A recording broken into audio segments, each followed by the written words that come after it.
Here is your latest African news. Mali. The Mali military government condemns clear breach of airspace by French military planes.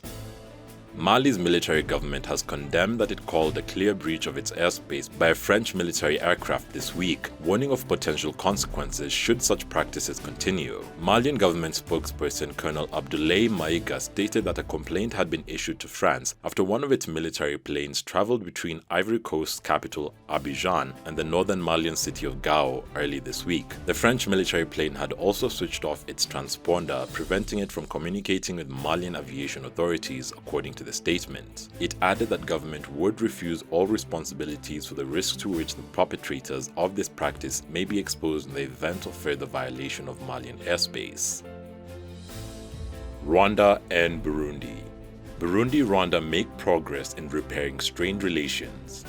Relations between the two countries have been rocky since Burundi accused Rwanda of backing a coup attempt against it in 2015. Most of the Burundian military and political players suspected of plotting the coup were granted refugee status in Rwanda, which soured relations. Now the two governments are talking and their relation has warmed to a degree, as officials from both countries have met at the level of military intelligence, provincial governors, foreign affairs ministers, and senate presidents. Rwanda's Prime Minister Edouard Ngirente even participated in Burundi's 59th Independence Day celebration, where Burundi's President Evariste Ndayishimiye pledged to restore ties with his northern neighbor.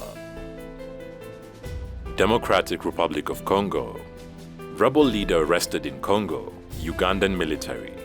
The Ugandan military has announced that a senior rebel leader has been captured in the east of the Democratic Republic of Congo. It said Benjamin Kisokiranyo is a commander with the faction of the Allied Democratic Forces. Army officials say he was arrested in the Democratic Republic of Congo's South Kivu province when entering the country from Burundi. This is far from the area where the ADF has been carrying out frequent attacks. In November, the Kinshasa government agreed to let the Ugandan military cross the border to fight the ADF, which says it is allied to the Islamic State group. The Ugandan authorities blamed the ADF for several bomb blasts in the capital Kampala.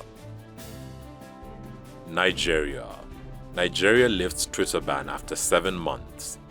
Nigeria has lifted its ban on Twitter 7 months after clamping down on the social networking site. Nigeria's government suspended Twitter last June after the company deleted a tweet by President Muhammadu Buhari about punishing regional secessionists. Authorities accused the social media firm of siding with the secessionists, but the government said it was reversing the ban after Twitter agreed to conditions including opening a local office in Nigeria. It came after Twitter removed President Buhari's post referring to the 1967 to 1970 Nigerian Civil War and to treating, and I quote, those misbehaving today in the language they will understand, end quote. Twitter is popular with many Nigerians and the platform has been used as a mobilizing tool. Activists used it to rally support during protests against police brutality under the hashtag #EndSARS, which gained global attention. South Africa. South Africa minister tells girls to open books and close legs. A regional health minister has come under fire in South Africa for telling schoolgirls to open their books and close their legs. Ms. Ramathuba made the comment during a visit to a secondary school in a bid to encourage abstinence and reduce teenage pregnancy rates. Social media users criticized the remarks and questioned why it was only directed at girls. Ms. Ramathuba defended the message, which she said was aimed at boys too. The comment sparked criticism after a video of the speech was shared on social media. Opposition politicians called the remarks deeply disturbing, adding that it was an opportunity to have a meaningful conversation with these learners about consent. Instead, she victim-blamed and placed undue pressure on girls, she wrote on Twitter. Another social media user stated that it was not an appropriate way to talk to kids about abuse, sex, and consent. Tanzania. Bomb-sniffing Tanzanian rat Magawa dies aged 8.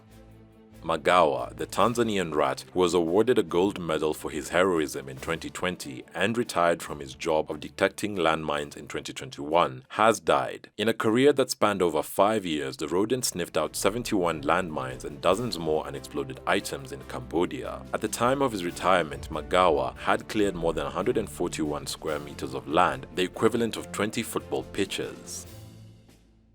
Thanks for watching. Please subscribe, share and like this video. It's the best way of supporting us. Also, don't forget to catch the return of our show Africa in the News on our channel. You can directly support this new series by becoming our YouTube member or becoming a Patreon and donating. And remember, Africa is watching.